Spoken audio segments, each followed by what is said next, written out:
Salam sejahtera, Dr. Veli, anak perempuan Senasi, Hasrin bin Hassan, nombor matrik 266062.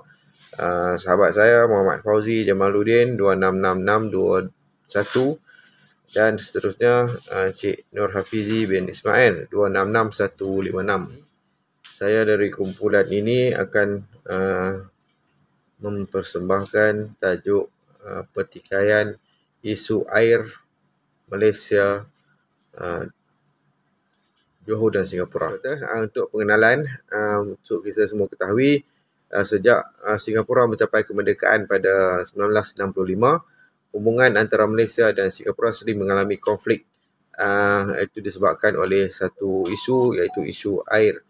Isu ini adalah menghalang kerjasama dua hala antara dua negara lah. Hal ini berlaku disebabkan Malaysia dan Singapura berusaha menjaga kepentingan negara masing-masing. Walau bagaimanapun, Singapura sudah kita ketahui semua, Singapura telah keluar daripada Malaysia, namun hubungan antara kedua negara masih berlangsung sehingga kini. Hal demikian kerana Malaysia dan Singapura saling bergantung antara satu sama lain, menyebabkan banyak isu yang timbul akibat ketidakpuasan hati kedua negara. Antara isu-isu yang sering dihadapi termasuklah isu politik, ekonomi dan juga sosial. Antara isu yang sering dihadapi termasuk isu mengenai pencerobohan udara, isu bekalan air dan tuntutan Pulau Batu Putih yang masih menjadi isu sehingga kini. Di samping itu, terdapat juga isu-isu seperti isu kereta api Tanah Melayu dan sebagainya. Isu-isu ini boleh juga mencetus ketegangan antara Malaysia dan Singapura. Hal ini diburukkan lagi dengan peranan yang dimainkan oleh media sosial, iaitu media massa. Ini boleh dilihat dengan media massa telah membuat liputan secara meluas mengenai isu ketidakpuasan hati kedua negara lah. Singapura dianggap sebagai water stressed country kerana mengalami kekurangan sumber bekalan air. Ini disebabkan kebergantungan Singapura terhadap Malaysia untuk bekalan air. Sumber bekalan yang terhad di mana hampir 50% daripada Pulau Singapura digunakan untuk sumber air bersih ke Singapura. Singapura mendapat sumber air daripada kawasan tadahan di Johor yang dianggarkan lebih kurang 90,000 hektar atau 70% daripada kawasan tanah Singapura. Seperti laporan tahunan Jabatan Air, setiap 10 tahun permintaan bekalan air meningkat sebanyak 4% oleh sumber peningkatan populasi dengan pembangunan ekonomi. Oleh yang demikian, pihak Jabatan Air Public Utility Board Singapore (PUB) menegaskan strategi baru untuk memastikan bekalan air mencukupi bagi menampung masa depan dan mengurangkan kebergantungan kepada air daripada Johor. Salam sejahtera Doktor. Saya Hafizi Ismail 266156. Saya nak menyambung berkenaan dengan strategi dalam perundingan. Kita sedia maklum bahawasanya strategi dalam perundingan ini amat penting bagi kita untuk mendapat kata sepakat. Seboleh-bolehnya kita mahu dalam situasi menang-menang. Tapi bagi pihak Kerajaan Malaysia dan pihak Jabatan Air Public Utilities Board Singapore ataupun PUB menyedari bahawa Singapura akan berdepan dengan masalah bekalan air dalam jangka masa panjang kerana disebabkan oleh permintaan yang tinggi dalam sektor ekonomi dan pelabuhan. Oleh itu, Doktor, pihak MPS memutuskan untuk meneruskan usaha dan mendapatkan kerjasama dengan Kerajaan Johor bagi meneruskan bekalan air di Singapura.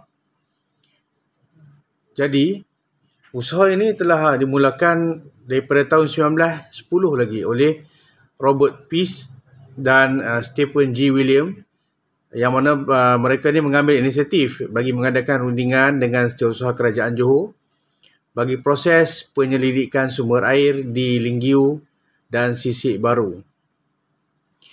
Untuk makluman juga, pihak MPS juga menawarkan kepakaran mereka untuk membangun kawasan tadahan air di Gunung Pulai yang mana ia akan dialirkan kepada Johor mengikut keperluan. Justru itu Doktor, bagi menjayakan projek yang telah dipersetujui ini, Singapura bersetuju menyediakan peruntukan awal bagi membangun kawasan tersebut. Hasil perbincangan dan rundingan juga memutuskan bahawasanya bayaran penyelenggaraan akan ditanggung oleh kedua pihak.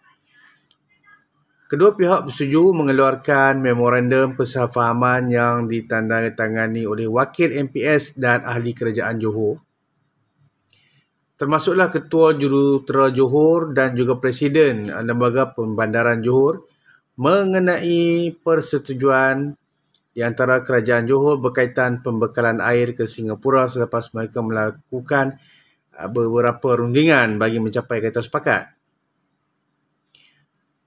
Jadi beberapa hasil perundingan tu Doktor, beberapa pindahan satu draft perjanjian telah dikeluarkan dan akhirnya pada tarikh ataupun tanggal 5 Disember 1927, Kerajaan Johor yang diwakili oleh Sultan Johor pada masa itu dan juga Presiden MPS telah menandatangani MOU ataupun memorandum perjanjian bekalan air Singapura Johor secara rasmi. Saya serahkan tajuk seterusnya kepada Saudara Fauzi.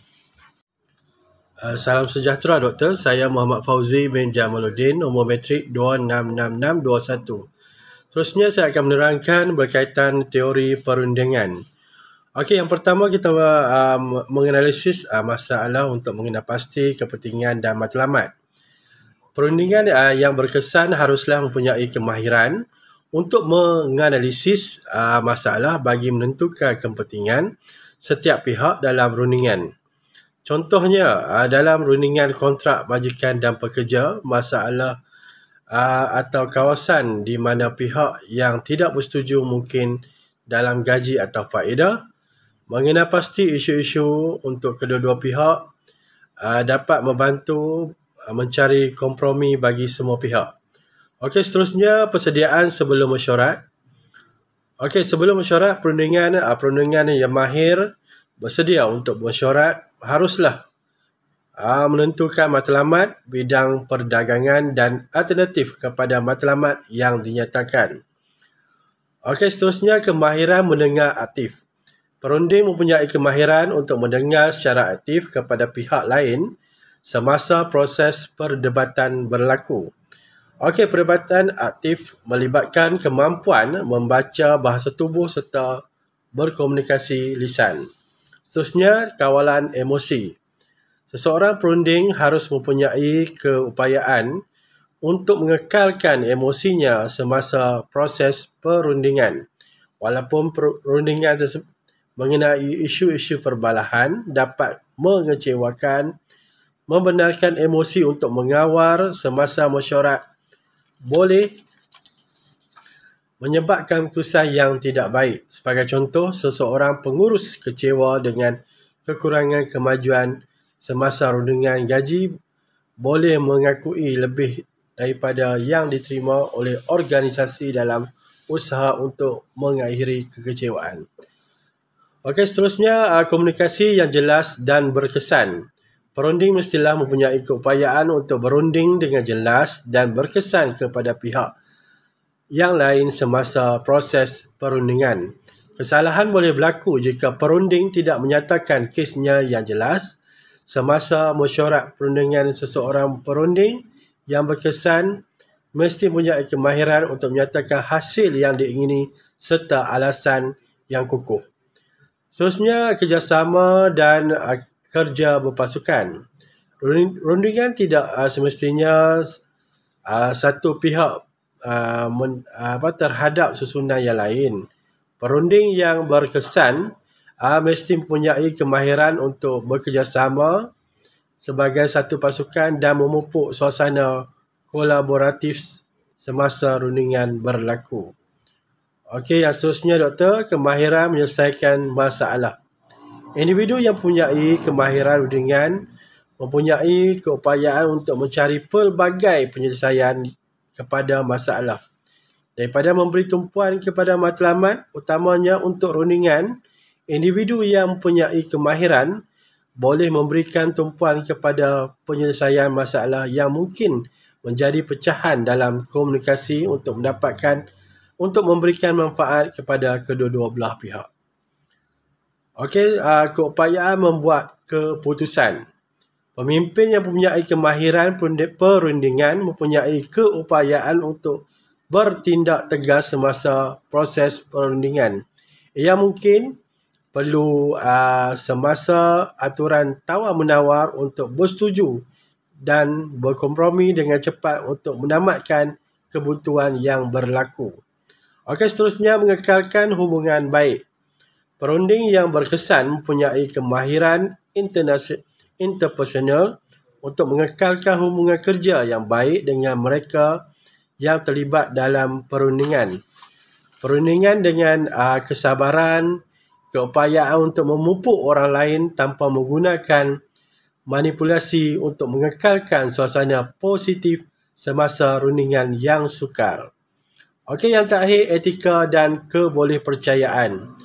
Piawaian etika dan kebolehpercayaan dalam proses perundingan berkesan menggalakkan persekitaran yang aman untuk proses perundingan. Okey, kedua-dua pihak dalam rundingan mesti mempercayai bahawa pihak lain akan mengikuti janji dan perjanjian. Seseorang perunding mestilah memiliki kemahiran untuk melaksanakan janji-janjinya selepas proses tawar-menawar berlaku. Seterusnya doktor, kita pergi ke bahagian yang keempat, iaitu cabaran dan halangan. Seperti yang kita ketahui, perundingan digambarkan sebagai peristiwa kesenian diplomatik, pantulan mechanical kuasa relatif di mana interaksi yang berwajaran antara personaliti, jenis maupun proses membuat keputusan yang rasional. Oleh yang demikian doktor, kita mendapati bahawa terdapat pelbagai cabaran dan halangan dalam proses perundingan sebelum mencapai kata sepakat. Sebagai contoh, proses perundingan berkenaan yang mana ianya melibatkan semakan harga air di bawah Perjanjian Air Sungai Johor 1962 ataupun dikenali sebagai Perjanjian 1962 yang mana telah tertangguh sejak sekian lama, telah dimulakan kembali di bawah pentadbiran Kerajaan Pakatan Harapan semasa lawatan rasmi Menteri Luar Negeri Malaysia ke Singapura pada tanggal 30 hingga 31 Julai 2018. Sehubungan dengan itu, melalui lawatan tersebut, kita dapati bahawasanya hasil yang tercapai di antara Menteri Luar Negeri dan Perdana Menteri Singapura pada masa tersebut memutuskan bahawa untuk tidak mengkaji semula perjanjian tersebut berdasarkan beberapa faktor. Akan tetapi, apabila Perdana Menteri Malaysia, iaitu Tun Dr. Mahathir pada masa tersebut, telah bertemu semula dengan Perdana Menteri Singapura dan mengadakan rundingan secara diplomatik, dan hasilnya matlamat perundingan yang dijalankan berbentuk untuk mempertahankan hubungan sedia ada dan juga bermatlamat bagi membuat sesuatu perubahan. Perundingan bentuk ini kebiasaannya berlaku apabila dua atau lebih negara ingin menjalinkan hubungan baik sesama mereka bagi mencapai kata sepakat dalam hasil perundingan. Akan tetapi doktor, ianya boleh merosakkan hubungan baik jika perunding tersebut gagal. Sebagai contoh, dalam isu berkenaan dengan air ini, Kerajaan Malaysia sentiasa berpegang teguh dengan prinsip jalinan persahabatan yang baik dengan semua negara termasuk Singapura. Jadi, walaupun dikritik dengan cara yang tidak adil, Malaysia tetap mencari penyelesaian bersama terhadap isu ini melalui perbincangan dan proses rundingan. Sekiranya Singapura tetap enggan memilih menyelesaikan isu ini melalui rundingan pada waktu tersebut, Malaysia bersiap siaga dalam membawa perkara ini ke proses timbang tara yang diperuntukkan dalam Perjanjian 1962. Maka dengan itu, kerajaan Malaysia tidak akan mengalah dan akan terus menuntut segala hak Malaysia di bawah Perjanjian 1962 dan mencari penyelesaian adil untuk rakyat Malaysia. Okey, seterusnya proses perundingan. Doktor, proses perundingan boleh berlaku dalam beberapa cara lah. Okey, yang pertama proses integratif atau edaran yang mana membezakan antara jenis perundingan dan pendekatan perundingan yang akan digunakan dalam menyelesaikan sesuatu masalah. Okey, rundingan integratif biasanya ditarifkan sebagai menang-menang dan menggunakan beberapa kaedah bagi menyelesaikan sesebuah permasalahan yang berlaku. Okey, manakala proses rundingan edaran pula dirujuk sebagai situasi menang kalah dalam perundingan di antara pihak Malaysia iaitu Johor dan Singapura. Mereka merancang untuk menjalankan proses ini dengan lebih lancar dengan cara Johor menerima penasihat British pada tahun 1914 supaya rundingan ini akan membolehkan mereka mencapai kata sepakat melalui rundingan integratif dalam situasi menang-menang bagi tujuan kata sepakat mereka. Okey, proses perundingan biasanya memfokuskan isu penting yang berlaku dan memerlukan penyelesaian secara bersama. Perundingan tawar-menawar akan dijalankan bagi menyelesaikan isu yang ringkas maupun isu itu kompleks. Sebagai contoh, hasil penyelidikan menunjukkan jumlah bekalan air mentah kepada Singapura yang dibekalkan oleh skim Gunung Pulai melalui siri pertama adalah tinggi. Hasil rundingan efektif melalui matlamat perundingan berbentuk untuk mempertahankan hubungan sedia ada, melakukan perubahan mengikut kesesuaian keadaan situasi selepas perundingan.